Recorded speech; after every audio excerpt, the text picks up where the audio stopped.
Welcome to our exploration of one of history's most enduring mysteries, the Ark of the Covenant. For centuries, this sacred artifact, said to contain the Ten Commandments, has captivated religious scholars, historians, and adventurers alike. Today, we delve into the claim that the Ark resides in Ethiopia, specifically in the Church of Our Lady Mary of Zion in Axum. Is this belief grounded in truth, or is it merely a fascinating legend? Let's examine the evidence.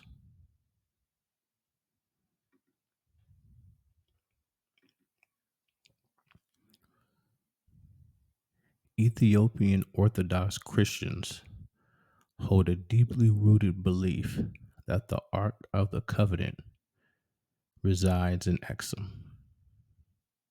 According to local tradition, the Ark was brought to Ethiopia by Menelik I, the son of King Solomon and the Queen of Sheba, after Jerusalem fell in 586 BCE during the Babylonian conquest.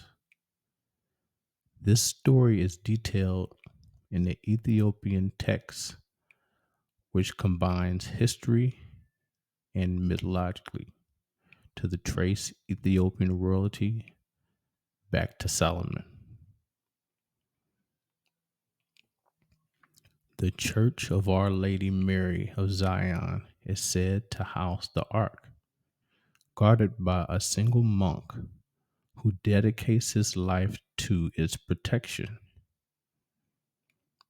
No one else is allowed to see it, not even high ranking clergy or Ethiopian royalty.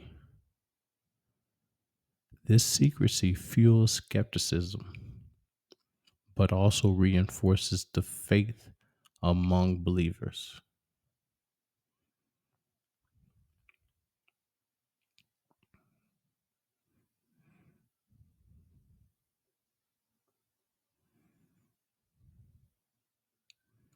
The Kibra Nagres, also called Glory of the Kings, Ethiopia's national epic compiled in the 4th century, claims that Menelik I, the son of King Solomon and the Queen of Sheba, secretly took the ark from Jerusalem to Axum.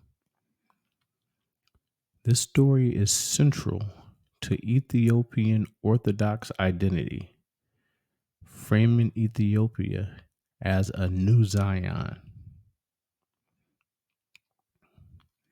Every Ethiopian church houses a tabat, a concentrated slab symbolizing the ark, reinforcing its sacred role in daily worship.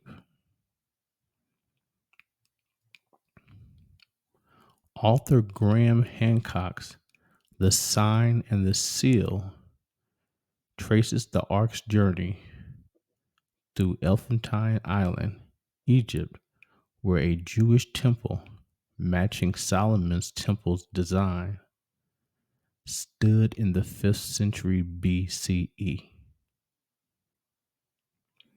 He theorizes priests relocated the ark to Lake Tana, Ethiopia, to protect it from Babylonian or Roman invasions. Ethiopian emperors such as Haile Selassie, who claimed descended from Solomon, cited the ark as proof of their divine mandate.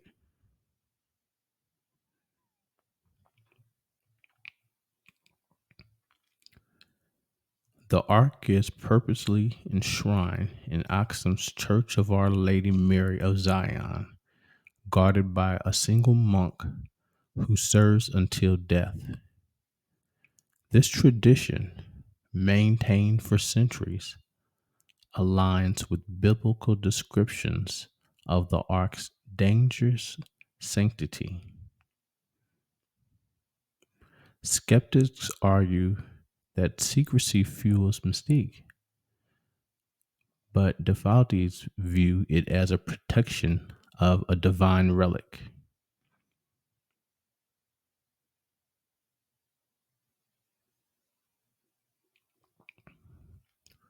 Ethiopian clergy, including the late patriarch Paulus, have publicly affirmed the ark's presence. In 2007, Paulus stated, "The ark is in Ethiopia, and no one can deny it. It is a national treasure." Such declarations, while unverifiable, reflect deep cultural conviction.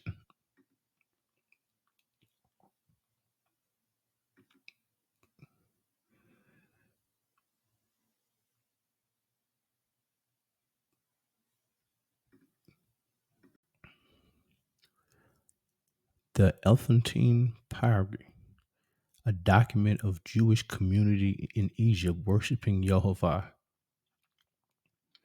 Some scholars suggest this group may have safeguarded the ark before moving south to Ethiopia, though no direct evidence links the text to the relic.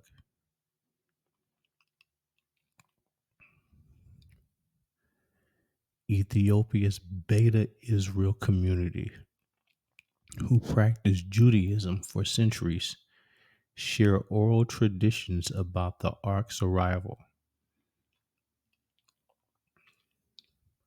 Their rituals, such as placing a prayer staff on Torah scrolls, mirror ancient ark related practices, suggesting a shared heritage distinct from later Christian claims.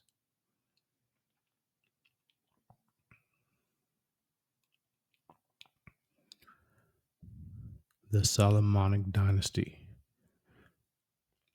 They used the ark narrative to legitimize rule, claiming direct descendants from Solomon. Emperor Amlak revived the dynasty after overthrowing the kings, asserting they lacked the ark's divine favor, a strategy later rulers perpetrated.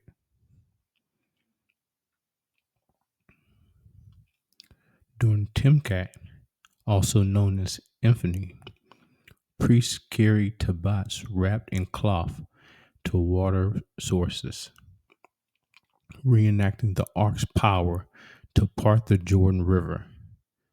These ceremonies, attended by millions, blend faith with cultural memory.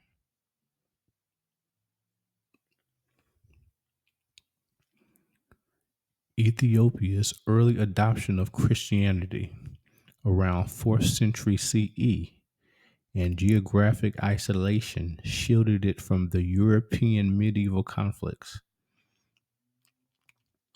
This allowed traditions like the ark's guardianship to evolve without external interface, unlike in the Middle East or Europe.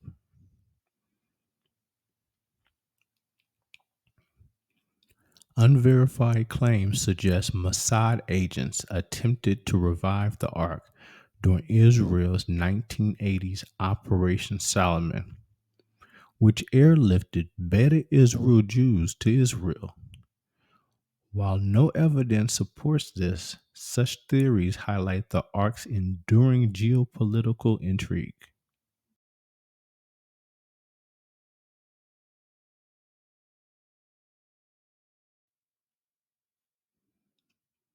British scholar Edward Aldenhoff, who entered Axum's chapel in 1941, reported seeing only an ancient Coptic scroll and a replica.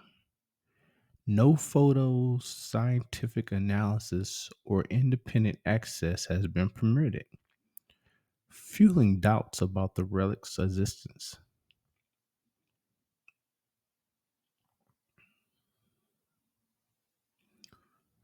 Most historians place the Queen of Sheba's kingdom in modern Yemen, not Ethiopia.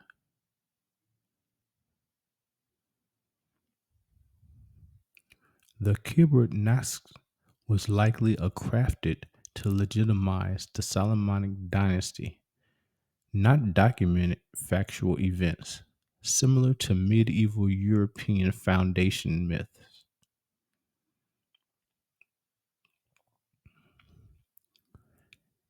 Ethiopian historian Richard Pankhurst noted that Axum's rise as a power began in the 1st century CE, over 1,000 years after Solomon's reign. There's no archaeological evidence of a pre Christian Ethiopian kingdom linked to Jerusalem.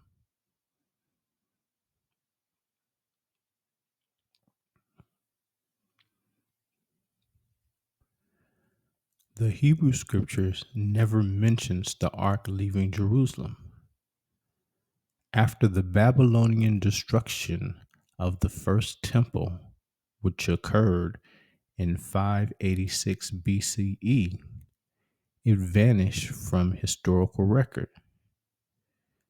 Jewish texts like the Talmud suggest it was hidden, not relocated, beneath the temple.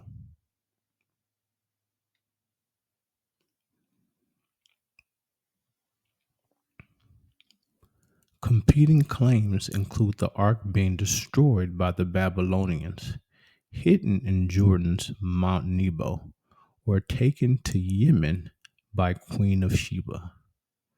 The Ethiopian narrative is just one of many global legends.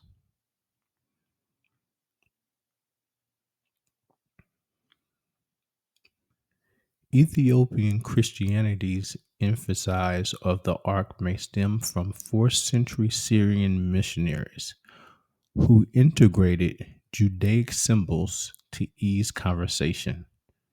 The tablet tradition mirrors practices in other Eastern Christian communities.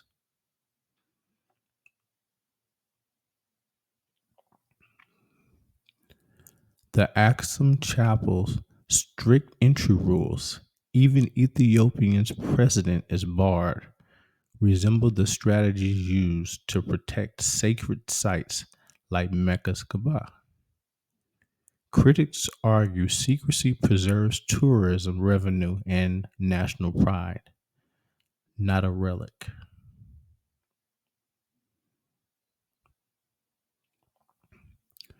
The Solomonic dynasty emerged in 1270 CE, long after the ark's disappearance. This gap undermines claims of unbroken guardianship, suggesting the story was retroactively grafted onto Ethiopia's history.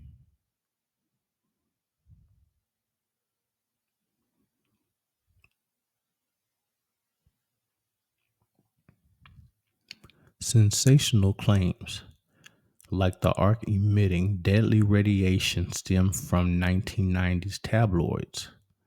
Scholars dismiss these as fabrications borrowing from Indiana Jones rather than historical accounts.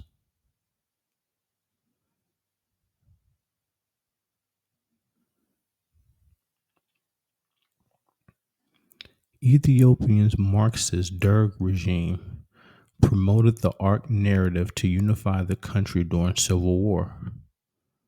Post 1991 leaders, including the prime minister, reportedly used it to negotiate Western aid, framing Ethiopia as a spiritual guardian.